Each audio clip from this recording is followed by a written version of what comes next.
विकास प्रक्रियाओं के आधार पर ही साहित्य की विकास प्रक्रिया को समझा जा सकता है। हिंदी साहित्य के इतिहासकारों में रामचंद्र शुक्ल जी का नाम अग्रणी है। 1929 ईस्वी में शुक्ल जी ने हिंदी साहित्य का इतिहास लिखा। शुक्ल जी ने 900 वर्षों के इतिहास को 4 खंडों में बांटने का प्रयास किया है। शुक्ल जी का यह काल विभाजन अत्यंत लोकप्रिय हुआ। बाद के इतिहास लेखकों ने थोड़ा बहुत परिवर्तन कर इसी को आधार बनाकर अपने काल विभाजन एवं कालों का नामकरण प्रस्तुत किया है।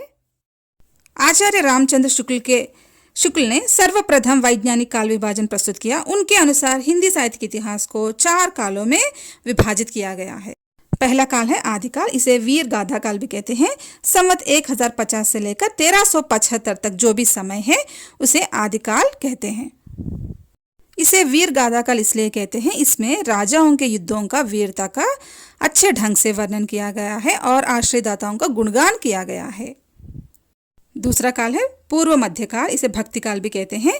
संवत 1375 से लेकर 1700 तक जो भी समय है उसे भक्ति काल कहते हैं। इस काल को हिंदी साहित्य का स्वर्ण युग कहा जाता है। स्वर्ण युग इसलिए कहा जाता है कि इसमें भक्ति साहित्य अच्छे से लिखा गया है। तीसरा वाला है उत्तर मध्यकाल, रीतिकाल भी कहते हैं। संवत 1700 से लेकर 1900 तक जो भी समय है उसे रीतिकाल कहा जाता है। रीतिकाल को श्रृंगार काल भी कहते हैं। श्रृंगार काल इसलिए कहते हैं कि इनमें राजाओं के प्रेम कलापों के बारे में, उनके श्रृंगार के बारे में कवियों ने अच्छे से वर्णन किया है। चौथे काल को कहते हैं आधुनिक काल, इसे गद्य काल भी कहते हैं। संवत 1900 से लेकर अब तक जो भी समय है इसे आधुनिक काल कहते हैं। इसमें गद्य साहित्य देखने को मिलता है। मध्यकाल में काव्य की 2 भिन्न प्रवृत्तियां परिलक्षित होने के कारण तत्कालीन प्रमुख प्रवृत्ति के आधार पर आचार्य रामचंद्र शुक्ल ने रीतिकाल को मध्यकाल की संज्ञा भी दी है। इस काल के काव्य में श्रृंगार की धारा प्रवाहित होने के कारण डॉक्टर विश्वनाथ प्रसाद मिश्र ने इसे श्रृंगार काल नाम दिया। संस्कृत काव्य शास्त्र में रीति का अर्थ पद्धति, शैली या प्रणाली है। आचार्य वामन ने जब रीति को काव्य की आत्मा माना तब उनका अभिप्राय विशिष्टा पदरचना रीति से था, किंतु हिंदी में रीति शब्द रस, अलंकार, रीति, ध्वनि आदि सभी प्रकार के काव्यशास्त्र संबंधी नियमों तथा सिद्धांतों का वाचक बन गया। अतः हिंदी साहित्य में रीति काव्य का अर्थ है काव्य लक्षणों के साथ अथवा लक्षणों के आधार पर लिखा गया काव्य। वस्तुतः रीतिकाल का मूल स्रोत संस्कृत के लक्षण ग्रंथ है। रीतिकाल यानी श्रृंगार काल रीतिकाल के कवियों को 3 भागों में विभाजित करते हैं: रीतिबद्ध काव्यधारा, रीतिमुक्त काव्यधारा, रीतिसिद्ध काव्यधारा। पहला रीतिबद्ध काव्यधारा देखिए। इस धारा के कवियों ने अलंकार, नायिका भेद आदि के लक्षण बताकर उनके उदाहरण स्वरूप काव्य रचा है। जैसे केशव, चिंतामणि, मतिराम, देव, भिखारीदास, भूषण, पद्माकर आदि कवि इस कोटि में आते हैं। ये मूलतः कवि थे। अभी दूसरा वाला देखिए, रीति मुक्त काव्यधारा। इस धारा के कवि लक्षण उदाहरण की न तो पद्धति अपनाते हैं और न उनका ध्यान रखते हैं।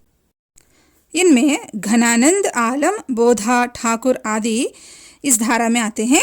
ये रीति मुक्त या स्वच्छंद धारा के कवि माने जाते हैं। तीसरी धारा के कवि रीति सिद्ध काव्यधारा।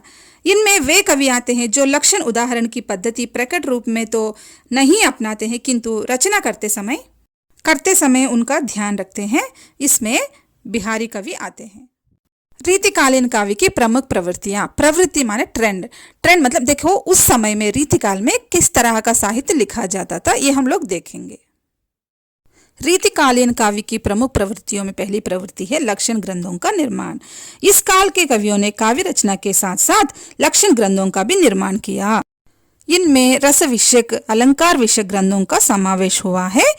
यहाँ लक्षण का शाब्दिक अर्थ किसी काव्यांग की परिभाषा देने से है।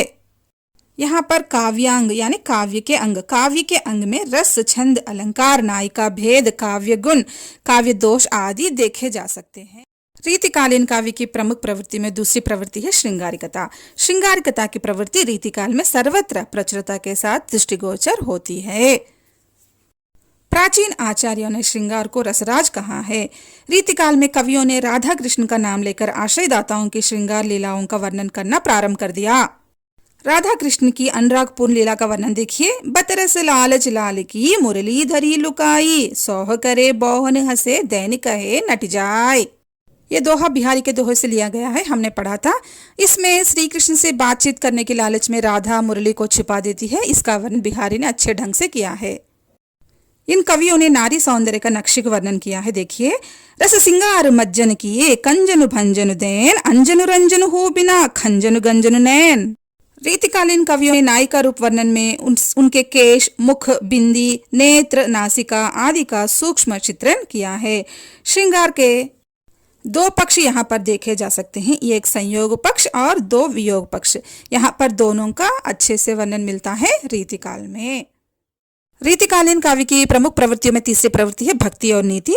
वस्तुतः रीतिकाल के काव्य श्रृंगार से आपूरित रहे हैं, किंतु स्वाद परिवर्तन के लिए इन कवियों ने भक्ति और नीति परक काव्य की रचना की। बिहारी के इस संबंध में शब्द देखिए, करी बिहारी सतसई भरी अनेक स्वाद।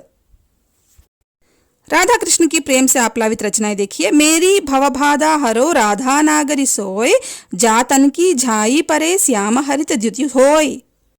रीतिकाल में नीति विषयक रचनाएं मार्मिक है। बिहारी, दीनदयाल गिरी आदि ने अपने जीवन के निरीक्षण एवं अनुभव के आधार पर नीति विषयक दोहों का निर्माण किया है। यहाँ देखिए, बड़े न होजे गुणन बिनो बिरद बड़ाई पाए, कहत धतूरे सो कनक गहनो गड़ो न जाए। इसमें बिहारी ने अच्छे गुणों के बारे में बताया है। जैसे बड़े लोग बड़े नहीं कहलाते अच्छे गुणों के बिना। इसका मार्मिक वर्णन बिहारी ने अच्छे से किया है। रीतिकालीन काव्य की प्रमुख प्रवृत्तियों में अगली प्रवृत्ति है वीर रसात्मक काव्य। भूषण रीतिकाल में अपनी वीर रसपूर्ण रचनाओं के लिए विशेष महत्व रखते हैं। भूषण की शिव बामनी, शिवराज भूषण, छत्रसाल दशक रचनाएं प्रसिद्ध है। इसमें हिंदू राजाओं के संगठन एवं विदेशी मुगलों से लड़ने की प्रेरणा है। शिवराज भूषण प्रसिद्ध रीति ग्रंथ है। इसमें 105 अलंकारों का निरूपण है। इसकी भाषा ब्रज भाषा तथा शैली ओजपूर्ण है। रीतिकाल में पद्माकर ने हिम्मत बहादुर वीरदावली नाम से वीर रसात्मक रचना की थी। यह भी रीतिकाल में एक प्रसिद्ध ग्रंथ माना जाता है। रीतिकाल की प्रमुख प्रवृत्तियों में अगली प्रवृत्ति है आलंबन रूप में प्रकृति चित्रण। इस काव्य में प्रकृति का चित्रण नायक और नायिका के मानसिक दशा के अनुकूल ही किया गया है। रीतिकाल में संयोग में नायिका का रूप मनोमुग्धकारी रूप मिलता है और वियोग में विदग्धकारी रूप देखने को मिलता है। यहाँ पर बिहारी का एक दोहा देखिए, सोहत ओडे पीतपटु श्याम सलोने गात, मनो नीलमणि पर शैल पर आतप पर्यो प्रभात। इस दोहे में बिहारी ने श्री कृष्ण के सौंदर्य का वर्णन किया है और वो भी नीलमणि पर्वत से तुलना करते हुए उनका सुंदर वर्णन अच्छे से किया है। प्रमुख प्रवृत्तियों में अगली प्रवृत्ति है भाषा तथा शैलीगत सौंदर्य। इस काल में भाव पक्ष की अपेक्षा कला पक्ष को महत्व अधिक दिया गया है। उक्ति चमत्कार के द्वारा श्रोता के मन को आकृष्ट करने के लिए कविता को विभिन्न अलंकारों से सजाया गया है। केशव के अनुसार एक देखिए, जदपि सुजाति सुलक्षणी सुबरन सरस सुवृत्त, भूषण बिनुना बिराजई कविता वनिता मित्त। इसमें अलंकार का प्रयोग अच्छे से हुआ है। रीतिकाल में अनेक अलंकार ग्रंथों का निर्माण हुआ। काव्य में उपमा, उत्प्रेक्षा, अनुप्रास, यमक, श्लेष आदि अलंकारों का सौंदर्य दर्शित